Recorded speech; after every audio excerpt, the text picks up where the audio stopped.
Great. So let's begin our webinar. So new changes to the PSLF program, updates and resources for nonprofits. Before we dive in and before I bring Celina on, I wanted to speak just a little bit about one of our ongoing efforts that I mentioned earlier, and that is the Student Debt Program. If you're on our mailing list, you may have received in the past several weeks a nonprofit student debt survey. And this 2024 nonprofit student debt survey provided us with a lot of really interesting quantitative and qualitative results.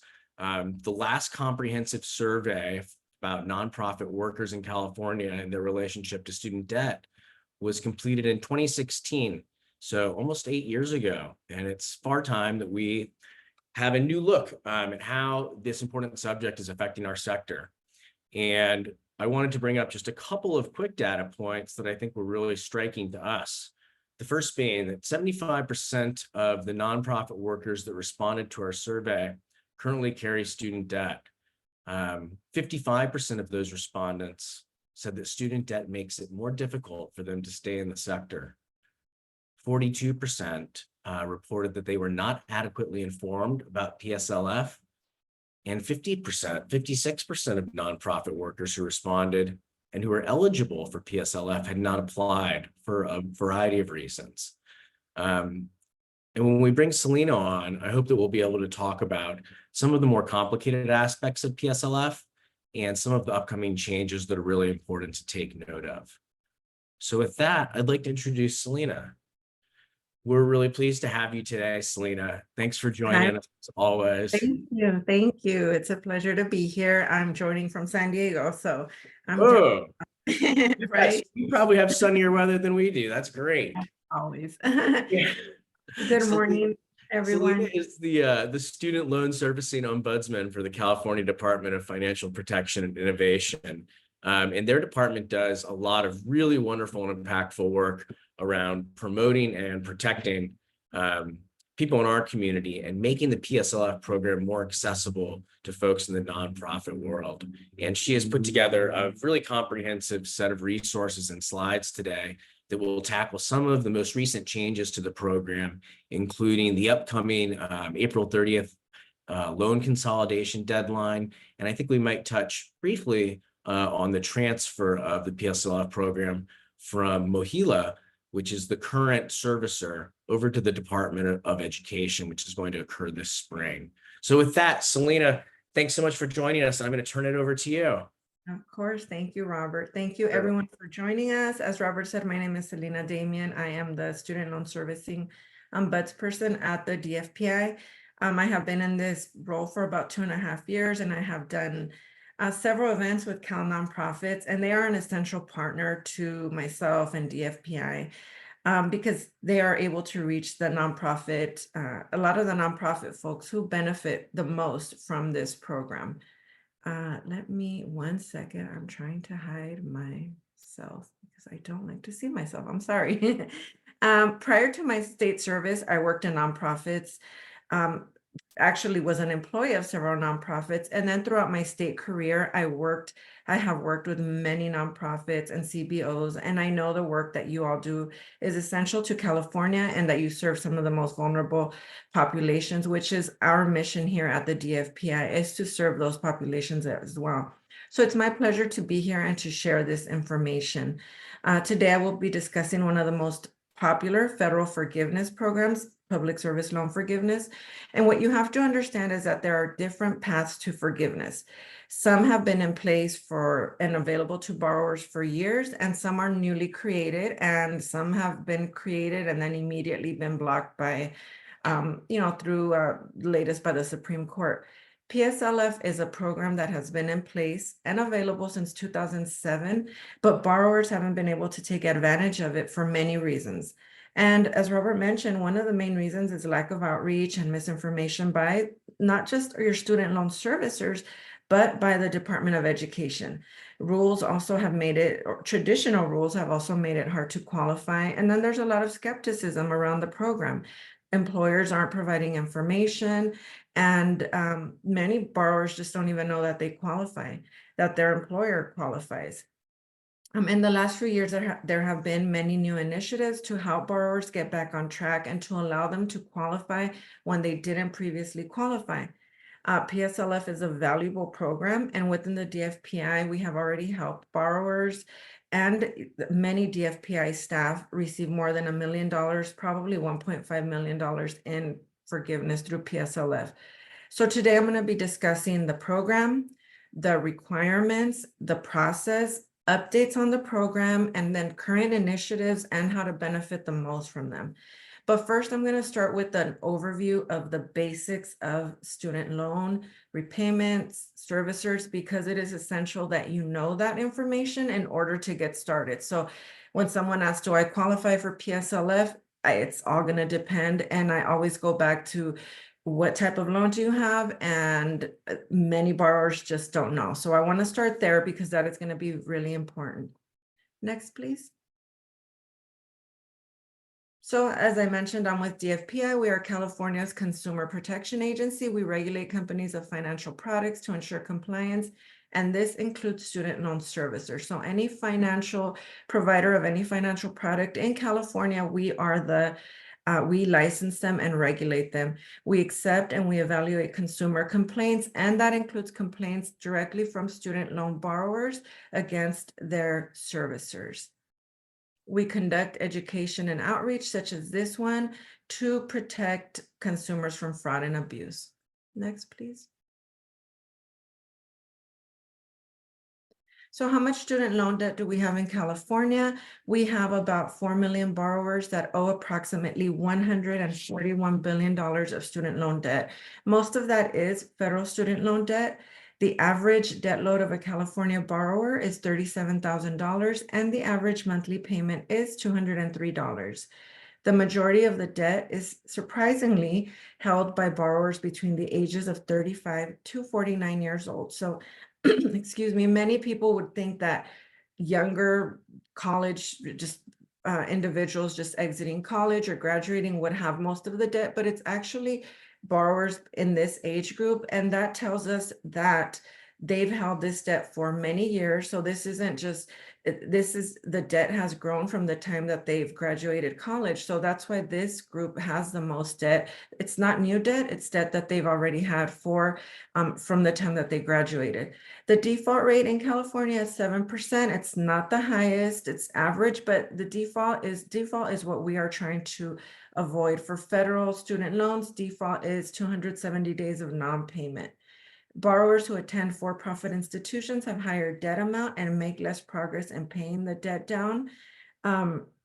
We know that after adjusting for inflation, the nationwide federal student loan debt has increased 7-fold from 95 to 2017, and then most debt is held by women, and student loan disproportionately affects people of color, and default rates are higher for the highest for Black women. In the United States, borrowers owe $1.78 trillion of student loan debt. This number is not updated to reflect current numbers, so it may be just a tad bit higher. It is the second highest consumer debt category in the United States behind mortgages. Next, please. So the California Student Borrower Bill of Rights. So in addition to the rights that are provided to borrowers through the Higher Education Act, through the federal department, the federal government, in California in 2021, building upon our already existing student borrower rights and consumer protections, California passed the Bill of Rights, or Assembly Bill 376. To help mitigate some of the debt and to help borrowers manage and pay down the debt, and then protect borrowers from future harm. This applies to student loan servicers doing business in California, and it is for borrowers with both federal and private loans. What this bill does is it prohibits servicers from engaging in abusive, unfair, or deceptive practices, and it requires that they work in the best financial interest of borrowers. It requires that servicers provide borrowers with information and applications for IDR plans, income-driven repayment plans, and other forms for federal benefits and protections. It establishes special protections for military borrowers, those working in public service or nonprofits, older borrowers, and those with disabilities. So the servicers must train their staff to help these borrowers accordingly. It protects borrowers from any negative consequences stemming from a sale, assignment, transfer, system conversion, or payment made by a borrower to the original student loan servicer. So this is really important right now because we have seen a lot of transfers from one servicer to another. We are going to see, if you're on the PSLF track, we are going to see a transfer to the federal platform or the studentaid.gov platform. So what we have seen is that many borrowers, through the transfer, there's missing payments, there's missing account information. So unfortunately, there have been a lot of issues. So we want borrowers to submit complaints to us. And there is a law here in California, this one, that protects borrowers from any negative consequences, or it protects them from incurring any harm that's to your credit, any late fees, any just accrued interest, things like that. Under the Bill of Rights, a borrower has the right to take legal action against their servicer if they fail to comply with these laws. So they can actually sue their servicers directly or privately. And then a borrower can file a complaint with the DFPI, or you can contact me to find out if it is an issue that you can file a complaint for. This bill also created my position to help borrowers directly partner with agencies such as Cal Nonprofit, other organizations, and then to work with the federal government and to really monitor what's going on here in California. I just met with them this morning and just really provide them information on what's going on here in the state. Next, please. Okay, so I'm going to start with your basics. I just talked about the Bill of Rights, and I mentioned servicer. What is the difference between a lender and a servicer? It's very important. For federal student loans, your lender is the Department of Education. It's the company that's lending you the money. They're originating the loan. Department of Education is your lender. Your student loan servicer is the company that the Department of Education contracts with to service your loans. It's the borrower's main point of contact. So it is a company that tracks loans while you are in school. It sends a borrower their bill each month, collects and processes loan payment, changes in repayment plans, deferments, forbearance. So any activities to prevent default, that's what they should be doing. You may be transferred to several servicers throughout the life of the loan. You can't select your servicer. The only time you're able to select your servicer is when you consolidate. If you consolidate. If you have more than one loan, you may have more than one servicer. These are your current federal student loan servicers: Aidvantage, Mohela, Nelnet, and Aid Financial. And currently, up until now, Mohela has been servicing all of the PSLF loans. To confirm your student loan servicer, you can log on to your federal student aid site. So what you have to know and really have on your bookmarked for your student loans, you're going to have your servicer platform, and you're going to have your main federal student aid site. And it's going to be really important moving forward now that they're going to be transferring to that, all the PSLF to borrowers to that site. So you're going to have studentaid.gov has all your loans, it has all your loan history, and it has your current servicer, and you can find a link to their site there as well. Next, please. And then what type of loans do you have? So I keep saying federal. There's different type of federal loans. So again, it's very important that you understand what type of loan you have. If you went to school and took out loans after 2010, you most likely won't have a direct loan. Direct loan, or also known as Stafford loans, you're going to have your subsidized and your unsubsidized. Many times when I ask people what type of loans they have, they tell me I have a subsidized loan. That doesn't help me. I have 3 unsubsidized and 2 unsubsidized. What we need to know is, are they direct or are they FFEL, which I'll talk about right now. Are they direct graduate or are they parent plus loans? So all these 3 that you see here, 4 are direct loans post 2010. The difference between the subsidized and the unsubsidized, it just has to do with the interest. So subsidized loans were loans where the government paid the interest while you were in school. So there was an interest subsidy for the time that you were in attendance. Unsubsidized are loans that started accruing interest from the time that you accepted the loan. So those in the long term will cost you more. You have your direct graduate plus loans, which are available to students pursuing graduate and professional degrees. So you'll have your direct grad plus, those are unsubsidized. And then you have your parent plus loans, which are available to parents of undergraduate students. And then those are unsubsidized as well. So as you can see here, the maximum plus loan amount, the thing that I don't have time to really get into parent plus loans, but really the thing that I don't want to say caution, but I really talk to borrowers about is when they're taking out, when they have their own loans and then parent plus loans, is just really understand that parent plus loans don't have as many options. Unfortunately, they have been left out of some of the current programs, the SAVE plan. They don't have as many options as for IDR plans. So really only take out what you need for those parent plus loans. And if you're consolidating or putting all your loans together in one, when you consolidate your direct loans with parent loans, you lose access to all the other programs as well. So it's really important to keep that in mind. And then your direct consolidation loans is when you combine, let's say you have 3 direct loans and you have 2 grad loans, you can just put them all into one. So people just prefer to have just one payment and then one servicer. And then why is it important to know? Because you want to know what loans you have to see if you're eligible for some of these current programs, and especially PSLF. Next, please.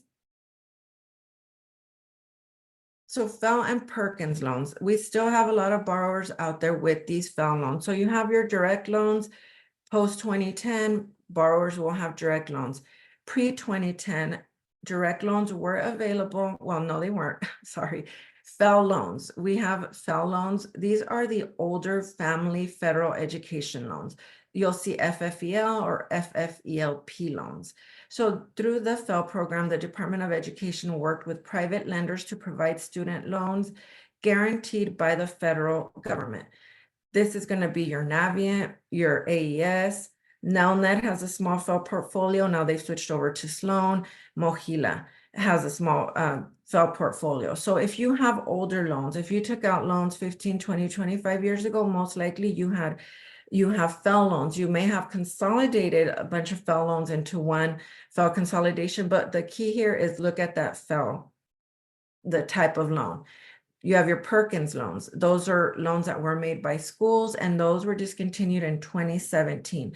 So if you've held loans for a while, let's say you went to undergrad back in 2004, 2005, you may have FEL loans, and then you went back to grad school in 2012, you may have both, right? So that's why it's important to know. These loans, many borrowers think they have private loans. So you may have these FEL loans and they can still have access to current programs, including PSLF, but they have to be consolidated into a direct loan to get access to the programs. So one way to know if you have FEL or direct is if during the pause, you had to continue making payments, then you probably have a FEL loan. What happens with these loans is that since they are owned by a private lender, the Department of Education cannot impose their rules and their regulations on these lenders. So therefore, they don't have to provide the same benefits.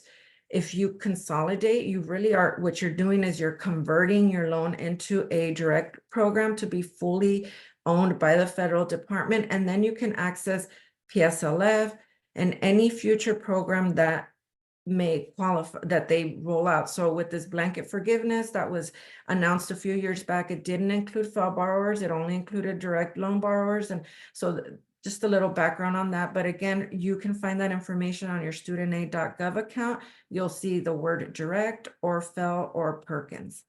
Next, please. And then types of repayment plans. So once you know what type of loan you have, who your servicer is, you're going to be able to choose your repayment plan, or you'll be able to find out what repayment plan you're on. When you graduate, you automatically are placed on the 10-year standard plan. So you see 2 buckets here of payment plans. The ones on the left, your 10-year standard, extended, graduated, and graduated extended. Those are plans that base your payment on there's a set time to pay. So 10 years, they take your balance, they divided that up by 120 payments, and that's what you get. That's your payment. It doesn't change. The 3 other ones have a little bit different terms, but you're going to be paying it off within a set amount of time. Then you have your ones on the right that are the income-based plans. So those payment plans are not based on your account balance. They're based on your income, a borrower's income. So there's 4 IDR plans that are available. The first one is only available to borrowers with FFEL loans. So if you have those older FFEL loans, if you're with Navient, you might be on an IDR plan, but it's going to be the IBR, but you're not going to have access to the other ones or the new SAVE plan. The reason I highlight the ICR plan is because when a borrower has a Parent Plus loan, and I get this question a lot, and they want to qualify for PSLF, when they switch over, they only have access to the ICR plan. So the ICR plan within the bucket of the income-based plans is the only plan that the Parent Plus loan borrower qualifies for. So you're gonna be hearing a lot of IDR. When I talk about the IDR plans, I'm talking about this whole bucket on the right with the income-based plans. And I will be talking about the new SAVE plan shortly. Next, please. Oh, yes, there it is. So SAVE plan is the newest plan. It was just rolled out prior to the repayment restart. We started repayment last fall, October 1st of 2023, after a 3.5-year pause on federal student loan payments. So what the SAVE plan, it's in that IDR bucket. With the SAVE plan, it has lower monthly payments, so it decreases monthly payments by increasing the income exemption. So it protects more of a borrower's income. There's a really important interest subsidy with the SAVE plan, so it eliminates 100% of remaining monthly interest for both subsidized and unsubsidized loans. So one of the reasons why account balances, student loan debt, why it increases so much is if a borrower is on an IDR plan, and let's say their payment based on their income is $20, but the interest on their loan, it could be a higher interest, it's a higher balance is $50. So your payment is $20.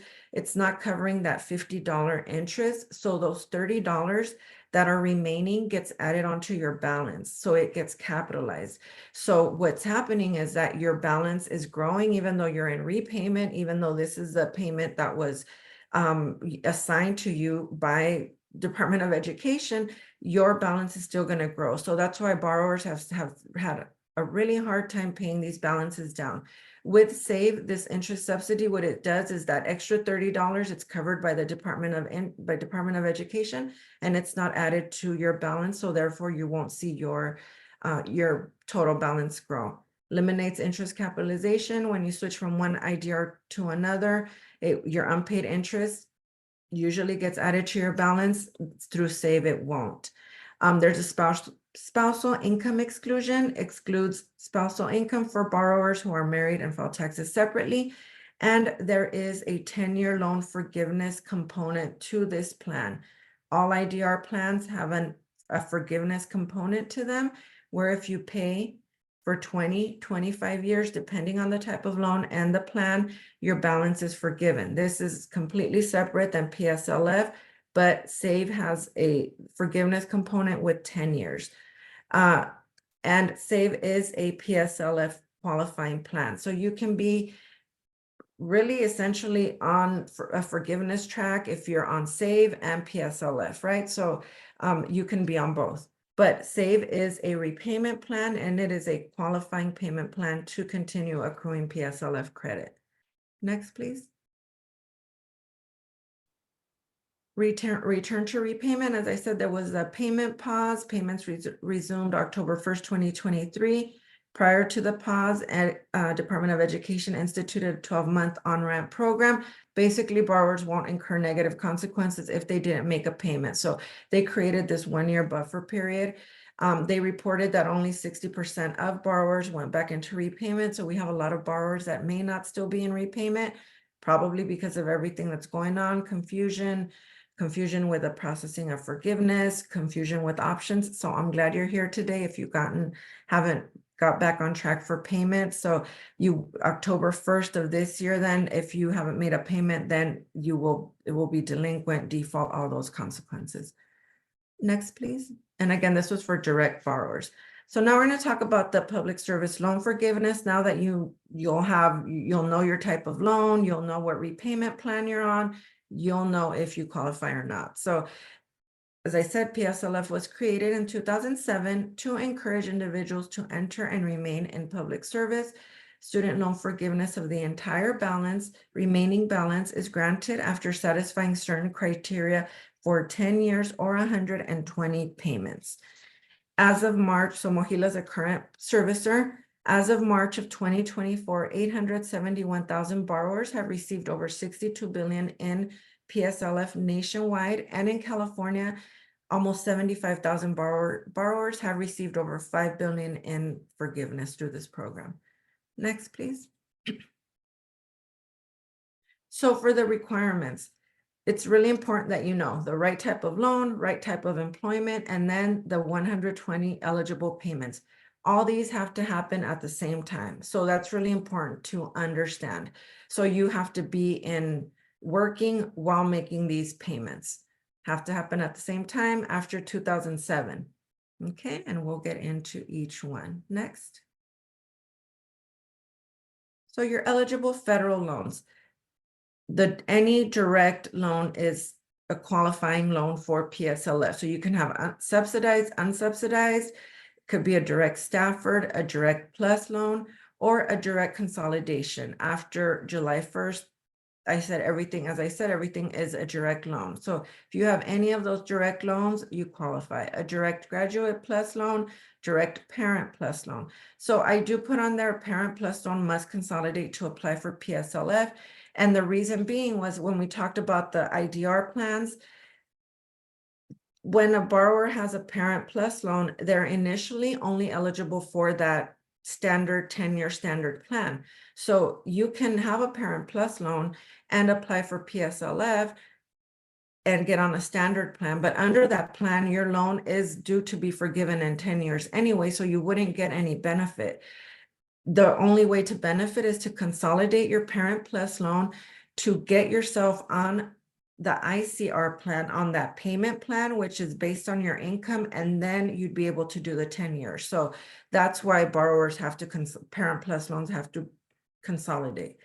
FFEL loan borrowers and Perkins loan borrowers, they can qualify for the program if they consolidate. So a few years back, we had the PSLF waiver where borrowers were able to consolidate their loans without losing their credit. This is essentially what's happening now. That benefit has been extended, but it's being extended through the IDR adjustment, which I'll talk about after PSLF.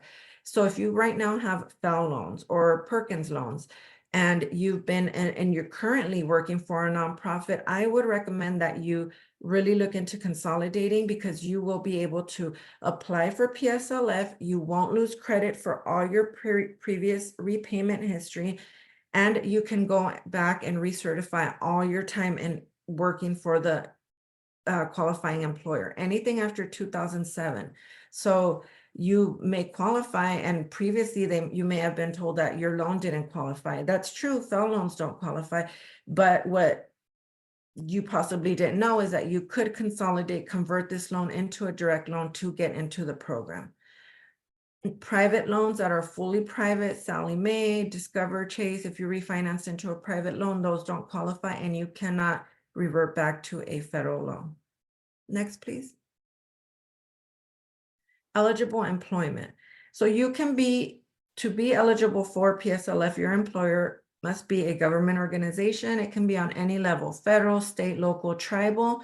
Contractors are not government employers. There is a new rule regarding contractors that you can, this exception for professionals in California or Texas, where for some hospitals, some professions, physicians, doctors, they cannot be directly employed by the hospital. So if that contracted employer is doing nonprofit work, you may qualify.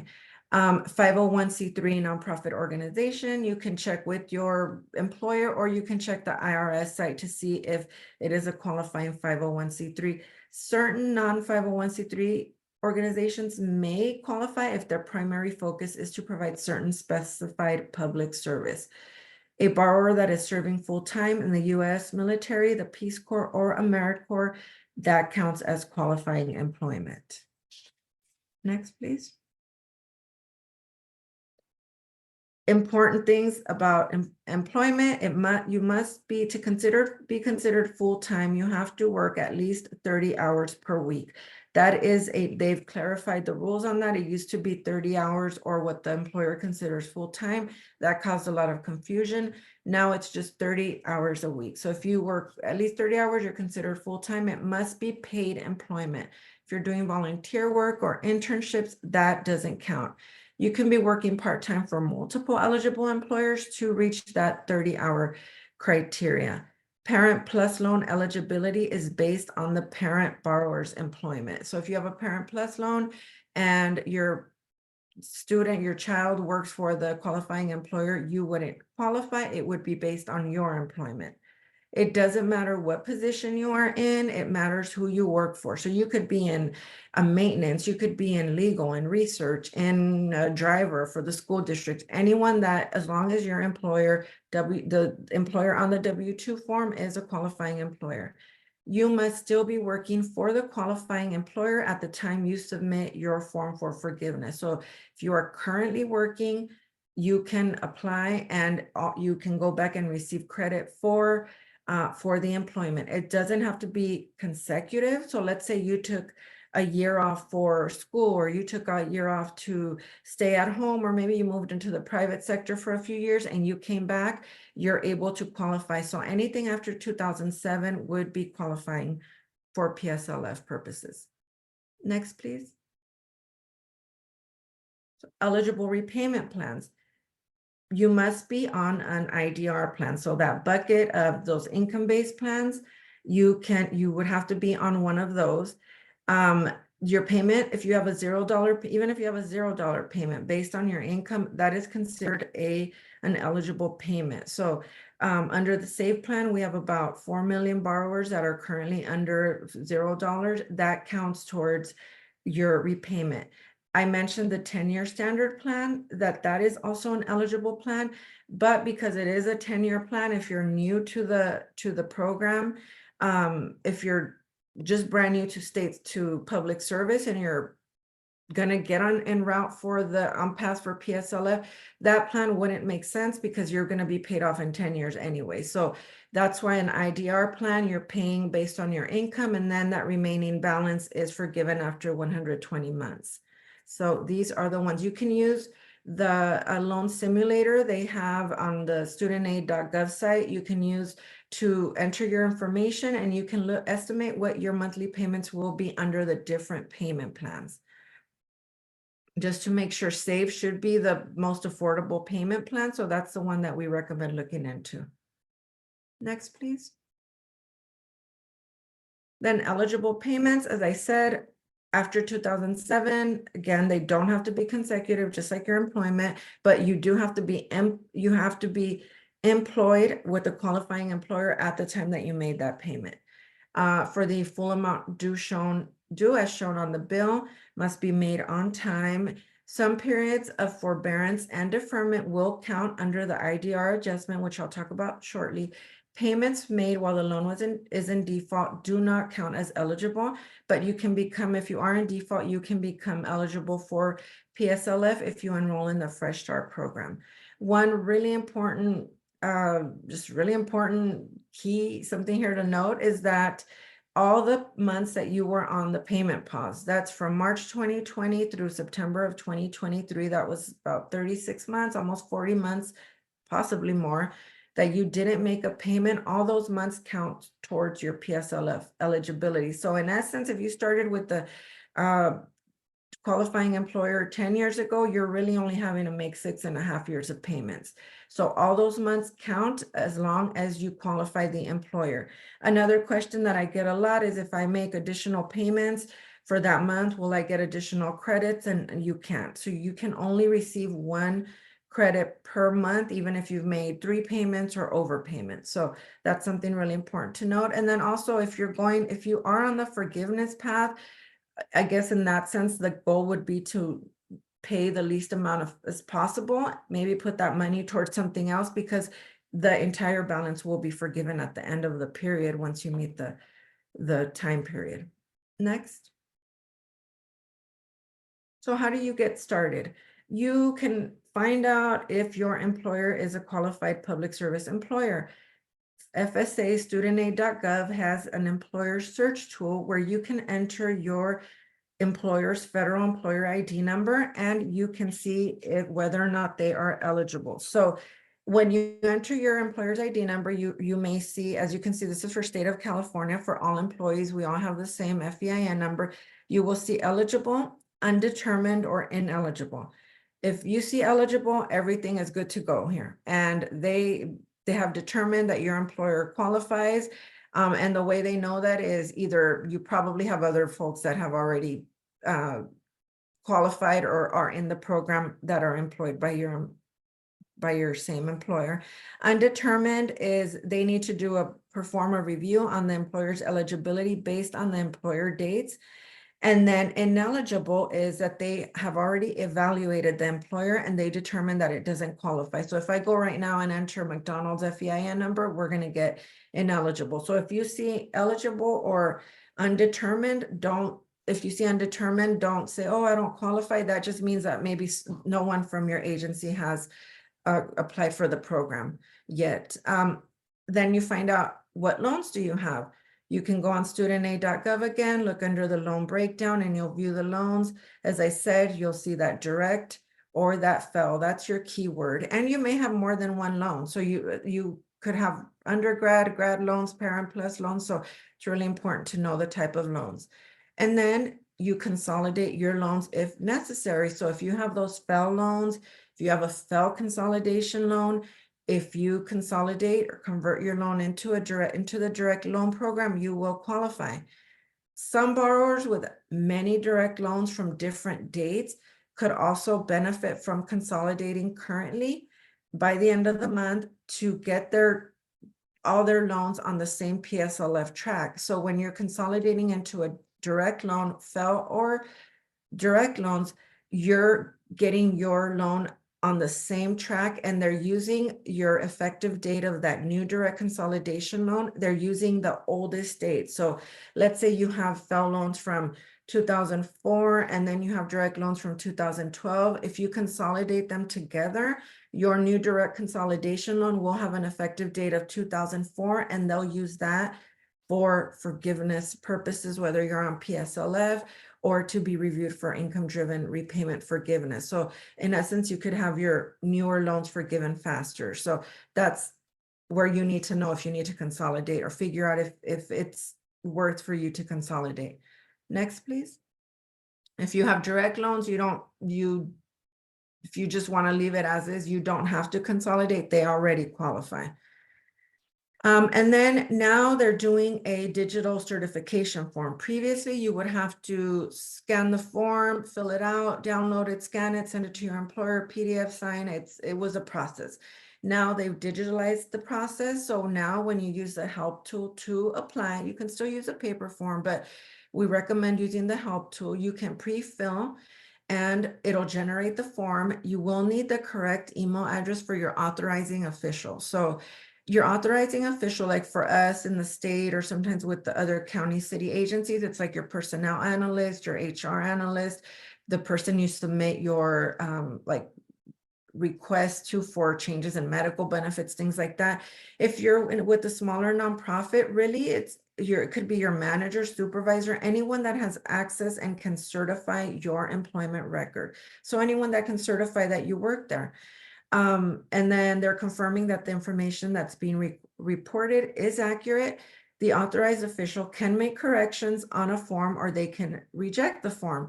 You'll be informed if the form was rejected or if a correction was made. So this is what the email will look like from federal student aid to the employer. So if you are an employer, one of the worries that sometimes I have is that it'll get thrown into spam because sometimes I get listed as the authorizing official and it'll go into my spam. But this is, if you see federal student aid and if you see something similar to this or like this, requesting your electronic signature, that means one of your employees is requesting for you to certify their PSLF form.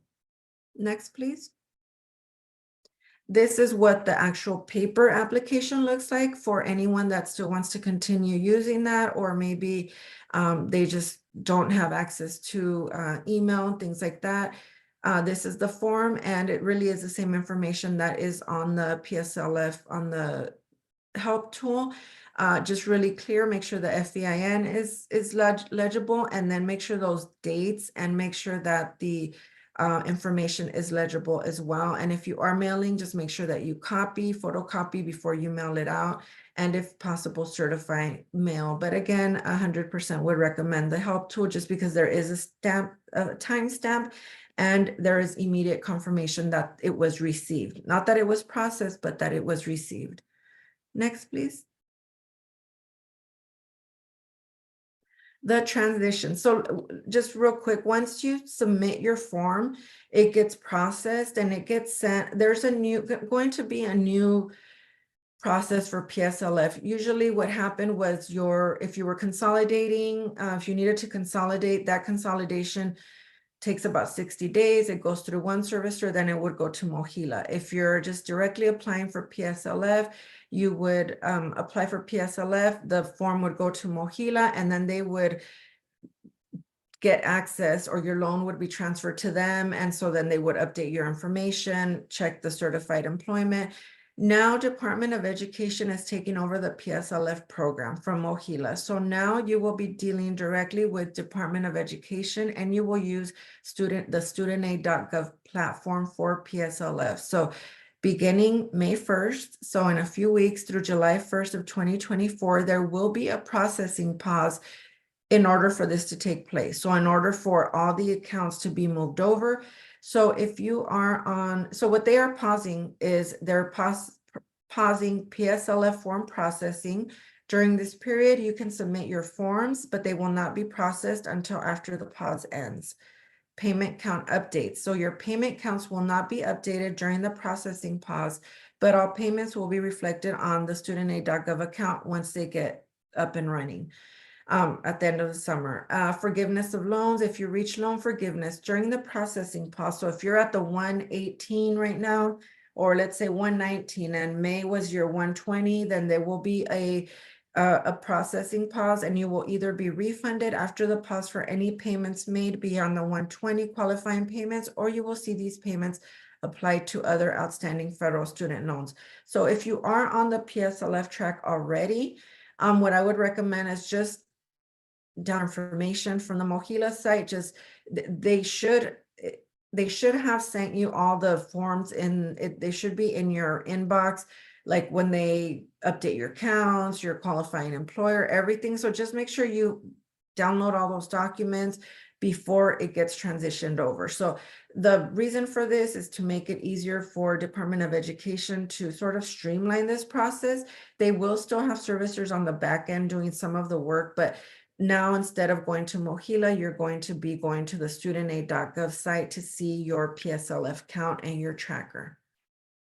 And this starts May 1st through July 1st. So if you are a new PSLF enrollee, I would still just say go ahead and apply. It is just going to take a little bit longer for you to get a response, and it won't be until August 1st. So that may give you some time to research this information and to find out if your employer is qualifying or not. And then you do have a few weeks to determine if you want to consolidate or not.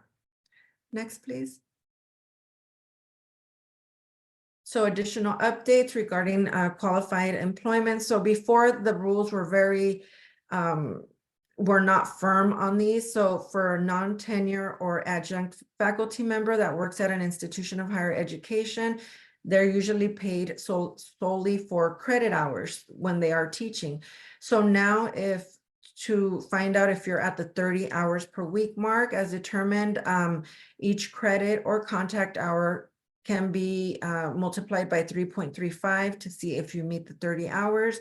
Also, if you work in a state that has laws that prevent an otherwise qualifying employer from hiring employees. So this has to do with contract employees. What I mentioned previously with the contract doctors in medical facilities in California and in Texas. Throughout March of 2024, all federal loan servicer websites and email addresses will change from .com to .gov.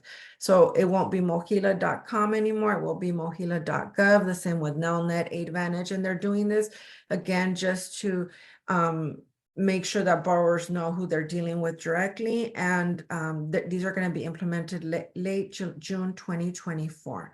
Effective July 2024, if you consolidate your loans, whether it's your direct and FEL loans or just all your direct loans or just your FEL loans, the qualifying payments made on direct loans included in the loan will be credited using a weighted average of those payments. So next, please. I want to jump into the IDR adjustment because this has to do with the consolidation. Okay, well, no, not yet. PSLF buyback, it's a new program. So these are new regulations that allow for previously ineligible months to be bought for PSLF purposes.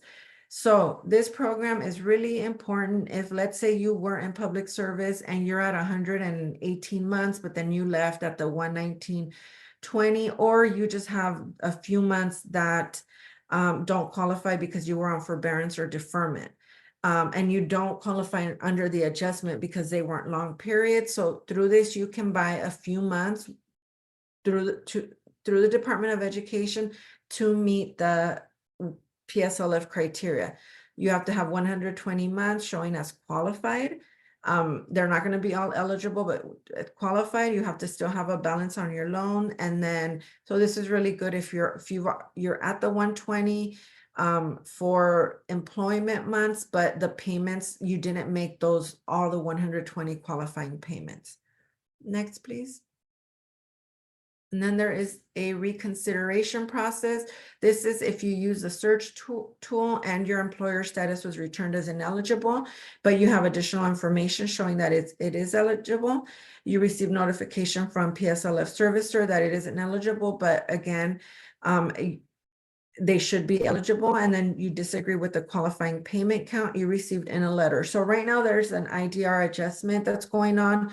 So if you disagree right now with the qualifying payment, I still wouldn't utilize this because all accounts haven't been reviewed under the adjustment. So this, I think going forward, probably fall of 2024, then this will be a tool that you'll be able to use, but this is more for the employment qualification. So you will be able to submit documentation that can support your case for reconsideration of your employment. Next, please. Yeah, okay. So I have mentioned the IDR adjustment a few times. So what is going on with this adjustment and how does it help PSLF borrowers? So at the beginning, I talked about different paths of forgiveness. PSLF is one. And then I mentioned all IDR plans have a forgiveness component where if you pay 20 or 25 years, your account is automatically, the balance is forgiven, right? Through this adjustment, Ed is doing, what they're doing is they are going back and they are reviewing borrowers' accounts, and they are giving them credit for months that didn't previously qualify to get them closer to IDR forgiveness. This review is automatic, and they're going back to 1994, and they're giving borrowers credit for months where they were not on an IDR plan, for long periods of forbearance and deferment periods, except for in-school deferment. So what they are doing is they are filling, so let's say you were only on an IDR plan for the last 10 years, because prior to that, you didn't know that this even existed. No one really informed you about IDR option or forgiveness. So they're going back and they're giving you credit for those additional 10 years as if you were on an IDR plan to get you closer to forgiveness. So borrowers that have direct loans are automatically being reviewed through this adjustment, but borrowers that have those Perkins loans have to consolidate into a direct loan to be reviewed. Borrowers with undergrad loans for IDR forgiveness need 20 years in repayment, and under the adjustment, it doesn't necessarily have to be IDR repayment. It can be those periods that I mentioned. And then borrowers with grad or Parent Plus loans need 25 years in repayment.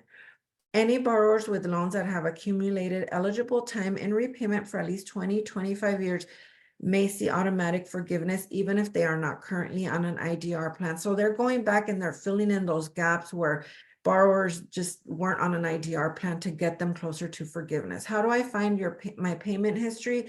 You can go on studentaid.gov and you're able to download your aid data, and you can pull up this file. It's a funky Word document that has all your information dating back to when you first went to school in 1994, 1997. In some cases, I've seen that. So you can pull that up on your studentaid.gov site.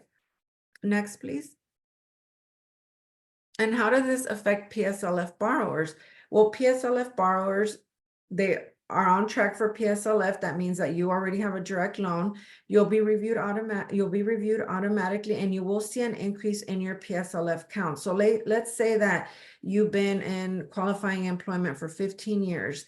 And then, but within those 15 years, you weren't always making payments. Let's say you had some periods, 2 years of forbearance, you had a period where you went on a standard plan because you got thrown off the IDR plan. So through this review, you're going to receive credit for those periods. So you may be closer to the 120. I've already seen some borrowers who have seen automatically that their account has been increased and they're not sure why. It's because of the adjustment. After the adjustment in 2024, all periods credited towards IDR will also be credited towards PSLF. So the same thing, they're just giving additional credit. Borrowers who have commercially or federally held FFEL loans and who apply to consolidate loans into the direct loan program by April 30th will also get PSLF credit under the payment count adjustment. So for those borrowers with their older loans, so if you've been in employment, qualifying employment and currently employed for at least 10 years, you have a FFEL loan and you were just told, you don't qualify. If you consolidate into a direct loan, have a direct consolidation loan, apply for PSLF, go back and recertify all your employment, you could be at the 120 mark. So the IDR adjustment is helping a lot of borrowers, and this is how it's helping PSLF borrowers. Next, please. I do have to mention we are the Consumer Protection Agency, so I have to just borrowers beware of student loan and financial aid scams. With so much information going on, so much confusion, I understand it's really hard to get a hold of servicers. I know you cannot get a hold of Department of Education, and I am sometimes very difficult to get a hold of. I'm the only one on the state level doing this. So what's happening is these scammers, these companies are reaching out to borrowers. They're calling relentlessly, sending out letters that look like very official letters to borrowers, and they're saying, we can help you consolidate. We can help you with forgiveness. They guarantee forgiveness. They say they will help you, consolidate. So be prepared for that, okay? Know the name of your student loan servicer. That's why it is very important that you know who you should be dealing with. If you see some different company that's sending you and sometimes it sounds very official, they're like student loan assistance program, student loan repayment. I mean, the names of these companies do sound very official, so verify their information and research the company. You can go and Google the company and you'll see on there if they have complaints, you'll see their through the business bureau. Another way to know in those letters, read the fine print. Many times at the bottom, they will say, this company is not affiliated with Department of Education. Do not subscribe to any monthly service or sign a contract. As frustrated as you are with not being able to get help anywhere else, many times they'll have you sign a power of attorney. Just remember, there's nothing a company can do that you can't do on your own for free. All this information is on studentaid.gov. You can apply for consolidation for free, apply for PSLF for free. Another way to look at the rules, if it's really confusing online, is print out the actual paper applications for the consolidation and PSLF and just read the rules in the back. That helps me a lot many times instead of having to link through all these pages. Just remember, the loan servicers and the federal government are not going to keep calling you. If someone is offering special access or there's a sense of urgency, although there is a sense of urgency right now with the consolidation deadline, just be careful. It may be a scam. I had a borrower who was making payments to a company like this, and then when she looked at her account, realized payments weren't going to, she wasn't getting credit for it. Well, it turns out she was on an IDR plan. with a $0 payment, and these payments going to some company overseas. So she never saw the payment, lost the money, and had to go and deal with that of trying to get out of this contract. File a complaint with us or with the FTC, but just please be very careful. We understand it's frustrating and there's a lot of information, a lot of confusion. We're trying to do our best here to help, and Cal Nonprofits has been, I mean, it's great that they're offering this information. Next slide, please. And I believe this is all the links to the information and then my email. So we are right at the mark, and we probably don't have, we don't have questions. We have a lot of questions I see, but I don't think we'll have time to answer them. Robert, you're on mute. You're on mute. Thank you so much. I was saying you're right. We are coming right up to time, and there are a number of questions that are still unanswered in the chat. Katie and I have been doing our best to answer them during the presentation, but I think what we'll do is package up those questions. There's a few that pertain mostly to Parent Plus loans, talking about, can I get qualifying payments if there was a nonprofit that is now defunct, or if I was working at 2 nonprofits for 20 hours each. These are all questions that I will package up and will provide an answer to in a Word document. And we'll include that with our recording of the webinar and a copy of the slides that will go out to all of the registrants for this webinar. Thank you. Thank you. And thank you everyone for joining. I do see there are a lot of questions, but you can reach out, and then I will try my best also to answer through Robert. But thank you. Thank you, Robert, Cal Nonprofits, for having me. You're very welcome, and we're really pleased to have you. Celina is a great resource, a tireless advocate for the PLS program, and someone that we very much appreciate having on our side to help advocate for folks in the community here to take advantage of this sometimes confusing but very powerful program. As a final note, I'd like to let everyone know, PSLF is real. We've had 2 employees at Cal Nonprofits receive over $130,000 from their loans. So it is worth the time to try and navigate the system, and we will be here to help you answer those questions, provide resources and toolkits along the way. So thanks so much, Celina, for joining us. Really appreciate you, as well as Katie, and look forward to having you back on soon. Thanks again for joining us, everyone. Have a wonderful afternoon. Take care.